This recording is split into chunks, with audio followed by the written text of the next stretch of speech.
I'm Leslie Wall, and I'm so excited to be back with our second episode of Faith Through Fiction. This series is aimed at sharing stories that help us on our journey towards salvation.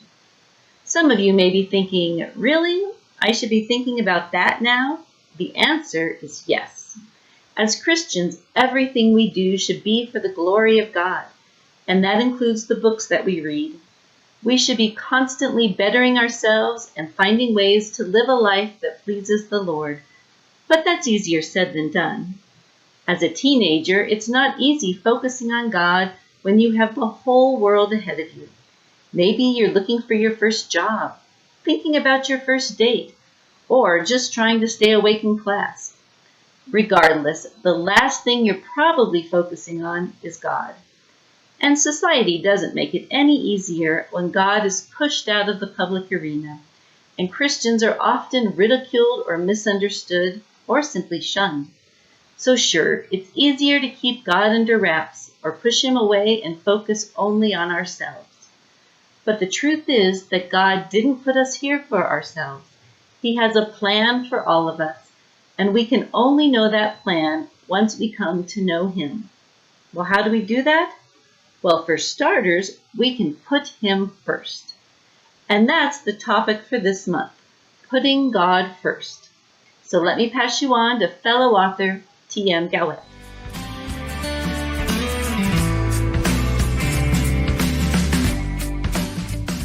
Hi, I'm T.M. Gaouette, and it's my absolute pleasure to be introducing this month's featured Catholic Teen Books author, Carolyn Astfalk.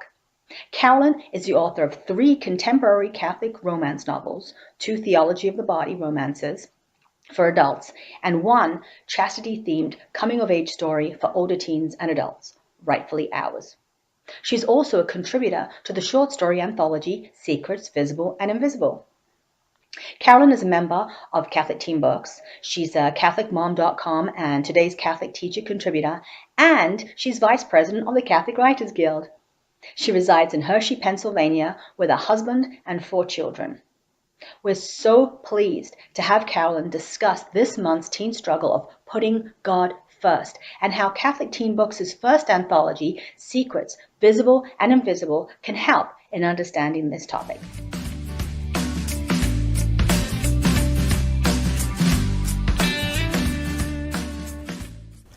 Internet sources say we make 35,000 decisions a day.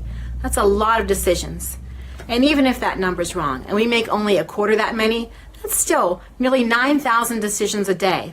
Now, maybe only, let's say, 100th of those are moral decisions. That's 90 decisions. We have 90 opportunities a day to do the right thing, to choose God and put him first above our own selfish wills. Most moral decisions we make are very small things. Should I pay for that pack of gum that slipped to the bottom of the shopping cart? Should I rush through that yellow light and run the red light? Or should I repeat what so-and-so said about somebody else last night, knowing that, of course, my friend won't tell anybody else? The thing is, those little decisions prepare us for big things. And the saints always have great advice for us on this. St. Theresa of Calcutta said, "Do small things with great love." And St. Jose Maria Escriva said, "Do everything for love. That way there are no little things. Everything is big." And many of us are familiar with St. Theresa of Lisieux's Little Way, in which she chooses her own path to holiness through God, through choosing him first in all the little deeds, which ended up making her a doctor of the church. In Luke's Gospel, chapter 16, we read, "The person who is trustworthy in very small things is also trustworthy in great ones. And the person who is dishonest in very small matters is also dishonest in great ones." So we can see how important those little decisions are. In Secrets, Visible and Invisible, 7 Catholic Teen Books authors contributed short stories that illustrate what it means to put God first. Sometimes the characters do put God first, and sometimes they don't. But mostly, they're more like us. They're inconsistent. Sometimes they do the right thing, and sometimes they don't. So let's take a look at each of these short stories briefly and see how we can learn from these characters about putting God first in our own lives. In Recreation by Cynthia Toney, the young man Elijah has already opened himself to putting God first by making time for him and reading God's Word, being open to his promptings. And so when an opportunity comes up to help his elderly neighbor, Miss Vivian, he can do that. In the Portrait of the Firestarters, Theresa Linden's character Caitlin is a wonderful example of putting God first in small ways, just in her character, by being virtuous, by being modest in her behavior and in her dress. In More Precious Than Gold, Leslie Wall shares the story of two young couples who donate of themselves, their time and their talents, to help children in a camp for disadvantaged youth. And in my own story, Behind the Wheel, Sean consistently chooses wrong, and his decisions snowball. First, he shirks his duty to his brother and disobeys his father, leaving his little brother home alone. Then he takes his father's truck without permission, and after that, he drives it without a license. And so when a really big decision comes up, a big dilemma, it's hard for Sean to choose the right thing. He's not prepared for it. In T.M. Gaouette's story, Sister Francesca, we see another character, much like Caitlin, who's virtuous. She's generous, her behavior is exemplary, she's modest, and not only does she prepare herself to make big, important decisions about her vocation in her life, but she influences Jason, who's able to see how his little decisions can prepare him for a big decision to answer God's call in his own life, in his own way. The Underappreciated Virtues of Rusty Old Bicycles by Corinna Turner is set in a dystopian world where Margot and Bane have to get the little things right because they really need to get the big things right, because those are life and death. Because in the world, you can be killed in a very hideous way if you believe or if you are caught at a clandestine mass. And Margot so beautifully illustrates how important little things are because she's continually turning to God for guidance, for inspiration, for help, and she also goes to her guardian angel for intercession. And so when big things happen, Margot's prepared. And finally, in Susan Peake's story, On the Brink of Hell, we visit Dario, who as a mercenary soldier has put money first. He's not made the right decisions, and it's not until he has a mortal injury and is confronted with his own death that he begins to see the effect of his decisions, his selfish choices that ignored God through his own life. So when we silence God's voice in our lives, and we don't choose him in the little things, we really diminish our ability to choose him in big ways.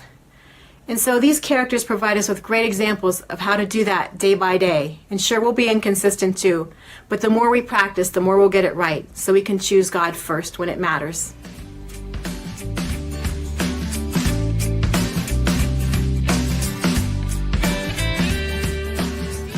Thank you, Carolyn. I'd like to add a few other book suggestions by Catholic Teen Book authors that feature characters that put God first. The first is Crusader King by Susan Peake. This is a fictional version about a real king of Israel during the Crusades.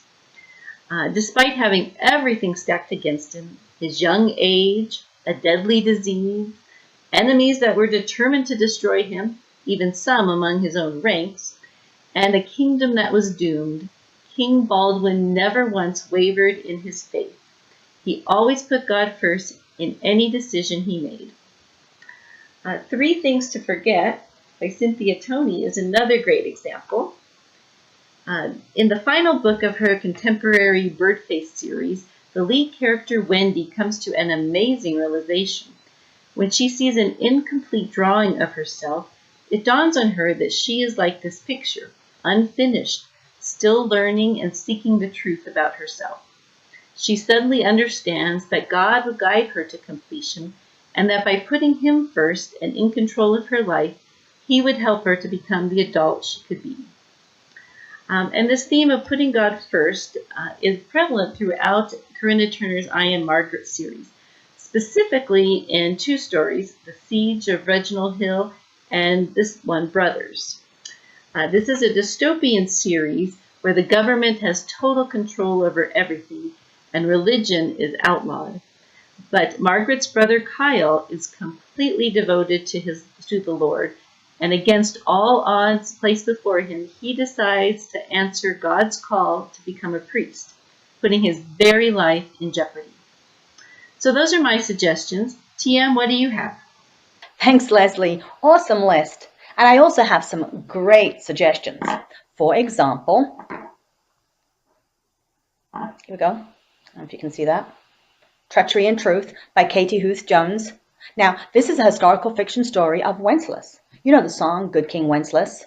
Anyway, From the time he was a boy, Václav, aka Wenceslas, put God first in everything in his life. And at times, it would have been way easier not to. I mean, he had strong pressure to keep true to the old pagan traditions, from foreign rulers, some of his subjects, and even his own mother and brother. But his faith in God was unwavering, even when it cost him his life at a young age. The second story that I have is, you see that? Life-Changing Love by Theresa Linden. This is the second book in Theresa's West Brothers series. And in this story, we meet twins again, Keith and Jarrett. And they are two of the West brothers.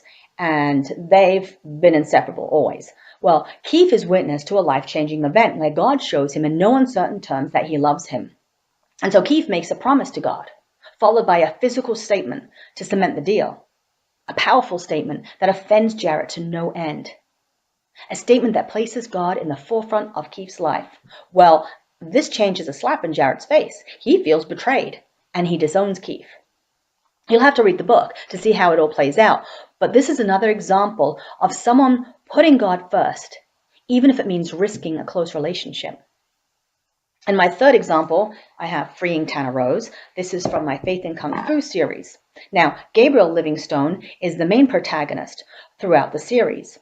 This extremely handsome teen surprises and inspires everyone with his devotion. So Gabriel looks to God in everything. Waking up, he gives his day to God, continuing his dialogue with him throughout the day, and consulting him before making big decisions. And his attitude towards anyone who questions his faith or ridicules him is complete indifference. He just doesn't care. He loves the Lord, and every time he's asked about his faith, he responds with such nonchalance that those who are just coming to know him are taken aback. In our modern world, it's cool to fit in. It's cool to be hip or bad. But Gabriel is none of those things. And he's so beyond okay with all of that because he loves God. Putting God first is not an easy thing to do, especially when human instinct is to be selfish. Pleasing ourselves is so much more rewarding, right? More immediate. And when putting God first means going against a friend or possibly offending them simply by your desire to please him, well, then that can cause a lot of internal conflict. But we have to remember that is when devotion really counts. Just like Keith, we may have to live with losing a friend or a brother. But when we put God before everything, from the moment we wake up with our morning offering to the last prayer and act of contrition at night, when we keep him in our minds throughout the day, dialoguing with him, consulting him, looking to him, offering up our sorrows and thanking him for each blessing, when we act on his behalf and not our own, doing his will, speaking his words, then we can truly come to know, love, and serve him so much better. And in doing so, we become the Christians that he desires us to be, stronger and more prepared to go into the world and live it for him. So that's it. Thanks for joining us for Faith Through Fiction. Until next time, check out more of our edifying titles on Catholic Teen Books, like us on Facebook, follow us on Twitter, and sign up for our monthly newsletter. From me, T.M. Gaouette, and fellow Catholic Teen Books author Leslie Wall. God bless.